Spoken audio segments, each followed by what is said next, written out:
Good evening and welcome to our May 2015 Legal Hangout with Richardson Law Offices. We've been doing a continuing series since February on student loans. We started out with talking about applying for them, filling out the FAFSA, strategies for getting financial aid for your education, that sort of thing. And then in April, as we're approaching graduation season, as people graduate from college or graduate school or professional school, looking at strategies for repaying those loans. We started talking about last month in terms of gathering the information that you would need. And now that you have all that information together, we need to look at strategies for repaying it. Now, you have all the information together. If you have federal loans, hopefully you've been to the National Student Loan Data System site from the Department of Education, gotten all that information. You've assembled all the paperwork from any private loans you have, or gotten information from New Jersey's Higher Education Student Assistance Authority's website on your class loans. So you know for your private loans and your class loans when payments are supposed to start. And there really isn't much flexibility at all with private loans or class loans. So you do what you got to do to make those payments. And part of doing what you got to do is looking at your options on your federal loans, because there are a lot more programs, there's a lot more flexibility there with those that you might be able to get a payment that is lower or low enough that you can afford to pay all the other private or class loans.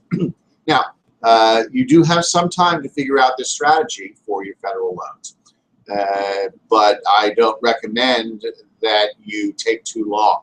If you really know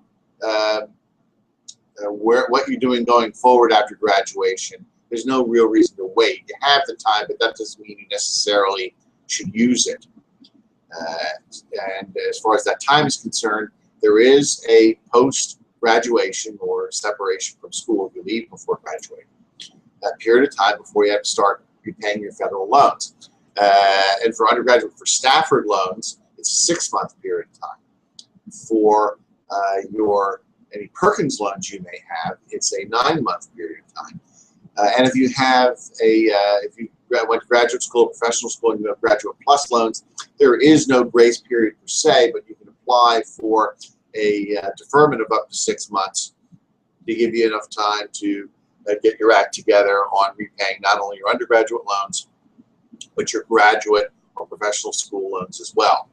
But you do have to apply for that. And if you're a parent listening in today, viewing, then you have a Parent Plus loan, the same thing. You need to, if you haven't already started making payments, you need to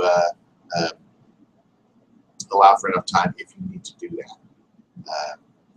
But otherwise, if you know where you're going, you might as well start the journey. And what I mean by that is this. Okay, you've gotten your degree, you've graduated by now, and you're going to have to start making payments. So, in your federal loans, the first thing to look at, and as I said, another reason why you don't want to sit around too long in the grace period, is that if you have an unsubsidized loan, an unsubsidized Stafford loan, or a Graduate Plus loan, those loans are going to continue to accrue interest during the grace period, and that's going to capitalize or roll into the principal balance of the loan when you come out of that grace period of deferment and start having to repay it.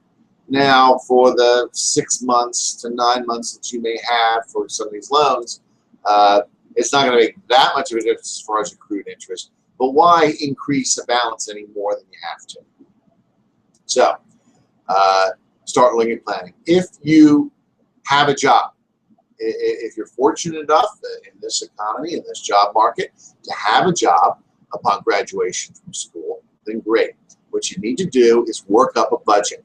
Now, I'll provide a link for a budget sheet, expense sheet that I use that you can can download from my website, that you can list all of your living expenses, what you have. And in those living expenses, set forth the monthly payment you already know you have for your private loans and for your HESL loans. Okay. So you need to know, all right, I have this amount of income from my job, and I have these expenses, these regular living expenses, in addition to what I'm going to be paying for my private loans, my class loans, and hopefully there'll be some money left over to pay your federal loans. So you want to find out and contact your servicer for your federal loans, and the identity and the contact information from your servicer for the loans should be on the NSLDS website that you've already looked at. And find out if you do nothing. If you don't choose another plan, the default is the Department of Education and the servicer will put you in a 10-year fixed amortized payment. And they'll say, okay, this is the payment amount per month under that plan. Now, if you can afford that payment along with all of your other student loans, then great, you're in good shape.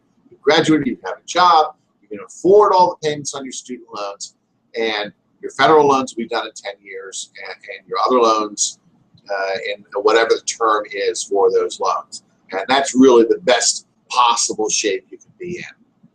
But if there isn't enough money left over to pay the 10-year fixed payment on your federal loans, or worse, you can't afford to pay them at all by the time you make the payment on the private or New Jersey class loans, then you have to look into an income-based repayment plan.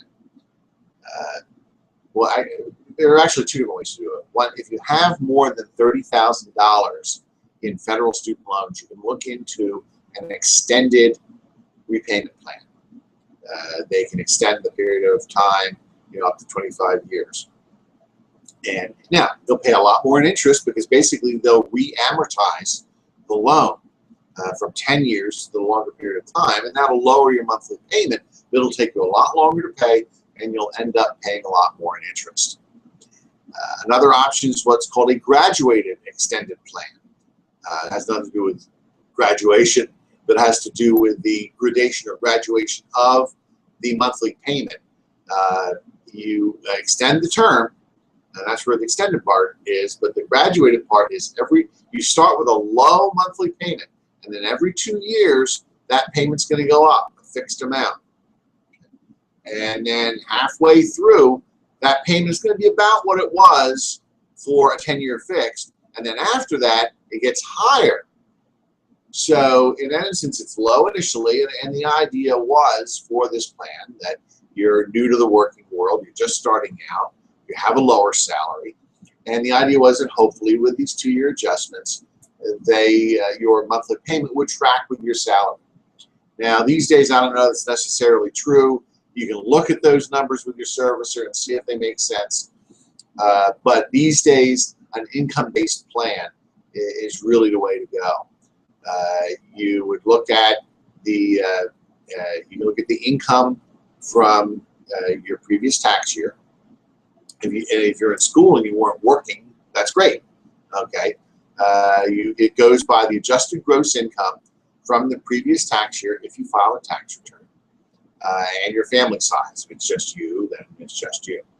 And then they figure out, based on the total amount you owe in federal student loans, what your payment would be. In essence, what it does is they go through this calculation, but in essence, it caps your monthly payment at 15% of your disposable income. Now, if you didn't file a tax return, you'd have to come up with some other income information. But obviously, if you didn't work the previous tax year, or you made very little because you were in school and then you worked part-time, then obviously any monthly payment is going to be much lower under those circumstances. And it is possible to have a payment of zero. So, for example, if you have certain Stafford loans, things like that, and it would be stretched out over anywhere from 20 to 25 years. Depending upon whether you're in a straight income-based repayment plan or a pay-as-you-earn plan. And there's some information on my website about both of those plans, how they work, and which one would apply to you. So you would look at that, and that goes over 25 years. And every year, every 12 months, they readjust your monthly payment based on your income records from the previous year and your current family size. So, maybe you get married and you have children, and your family size may grow faster than your income. And that can come into play in calculating that number. Now, obviously, if you're not making a monthly payment, it's enough to cover the interest on that. That interest is going to accrue, but as long as you're in an income-based plan, that income does not capitalize into the loan. At the end of the 20 or 25 years, depending upon the income-based repayment plan that you're in, any balance gets discharged. So even though there may be a balance due at the end of that time, it's never going to be longer than that 20 or 25 years. Now, there are some restrictions and things you need to look at with the income-based repayment and pay-as-you-earn as to what type of loan you have. So look at the articles on my website for the specifics and talk to your servicer about what you qualify for. If you are looking at an affordable payment on a Parent Plus loan, there's a separate plan called Income Contingent Repayment, or ICR. And pretty much that's the same idea. Basing it on household income, family size, capping the payment at a certain amount. The only difference you have to be aware of is for a Parent Plus loan, let's say only one of you, you're the mother, and you signed and you took out the Parent Plus loan. Maybe it's because your credit score was better. Whatever reason, you as mom were the only one that signed or took out the Parent Plus loan. And even though dad didn't sign it, his household income, his income in your household is going to count towards those calculations. With a student loan, like for taken out by the student, like a Stafford loan or Retro Plus loan, then it's really only the student's income. And if the student is married, then you need to look to see whether you want to file separate tax returns so that the adjusted gross income on your tax return reflects just your income, so that you can get the lowest possible payment. But that's a way to track your the monthly payments with your income as it goes up, and hopefully not down, but as that income goes forward. And if you should lose your job, have a sudden change, you would need to contact your servicer and maybe make an adjustment to the payment because you're unemployed. Now, at some point, maybe your income will be such that you can afford a regular 10-year fixed payment. If so, great. You were able to survive. You were able to get an affordable payment under your income, and then your income gets to the point where you can afford a regular 10-year fixed payment. So you may not need to go to the end of the 20 or 25 years. You may be able to pay it off during a shorter period of time. So that you need to consider. And that's sort of, it's a hedge. Well, you win either way. You either get a payment that's affordable, or you get a payment that you would have made anyway if you're just under a 10-year fixed plan. Another thing to bear in mind is what your job is. There's an article on my site talks about the Public Service Loan Forgiveness Program. Now, it's not a payment plan, all right? It's a loan forgiveness program, and there are some requirements. First of all, you have to be in some sort of income-based plan, not a 10-year fixed plan, because basically you wouldn't benefit from it if you were. You have to work full-time, and that's at least 30 hours a week, for a qualifying employer. What I mean by that is either a public employer, a 501c3 charity, or a qualifying nonprofit. If you work full-time, or if you have different part-time jobs for qualifying employers, and your time altogether on all of those jobs adds up to at least 30 hours, then you can still qualify for that. So if you make 120 payments while employed full-time by a qualified employer and while on a payment plan that's longer than 10 years, then at the end of after you made 120 payments, you then apply to have the balance discharged tax-free. There's no debt forgiveness income tax with the federal government, so that's good. But be aware that you have to, when you apply for it to be discharged, you have to still be employed full-time for a qualified employer, and at the time you receive the discharge, you must also be so employed. So if you get your 120 payments in, and a month later you get laid off, you don't have that job anymore, well, you got to wait. You got to wait until you get another full-time qualified employment to make that application. In the meantime, payments you may make on the loan are going to count. So if it's good for teachers. Let's say you graduated with a teaching degree and you've got a job as a teacher. Okay, great. Start making the payments, get into some sort of income-based plan if you need to. You can afford the 10-year payment, great, but if you can't, get into something income-based.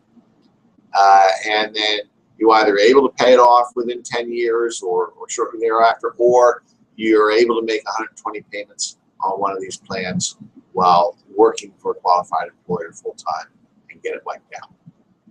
Now, that is if you have a job when you graduate. A lot of people graduate, they don't have a job yet. They don't have any prospects. They may have some,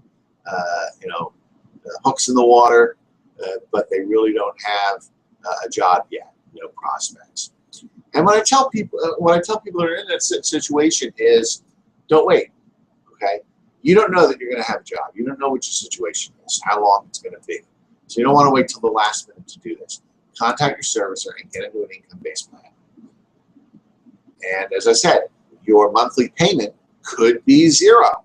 So if you say, look, I'm not working right now, I don't have any income, right? I don't have any money coming in, and you may not have had much, if any, income in the last tax year.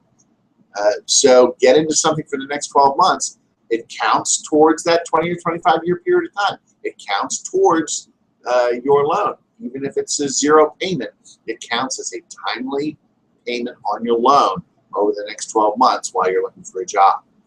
And you find a job, and you have to reapply every year to recalculate the payment at your new income level. Maybe you can afford a payment or something towards it, and then you get on a payment. But again, it tracks with your income. And it is much better than any kind of deferment or forbearance based on unemployment or financial hardship. Because as I said earlier, if you're in one of these loans and you go into a forbearance, then any income that accrues during that forbearance is going to capitalize into the loan once you come out, and you're going to end up owing more money. If you go into a deferment, any subsidized loans that you have, the government will pay the income, they pay the interest, so it won't accrue and capitalize during the deferment.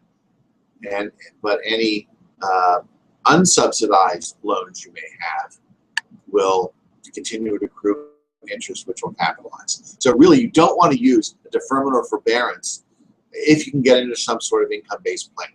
They'll give you an affordable payment or a zero payment and allow you to survive in the short term until you can find a job. So I'm sure I'm throwing a lot at you with this on strategy, but there's a lot of great information on my website.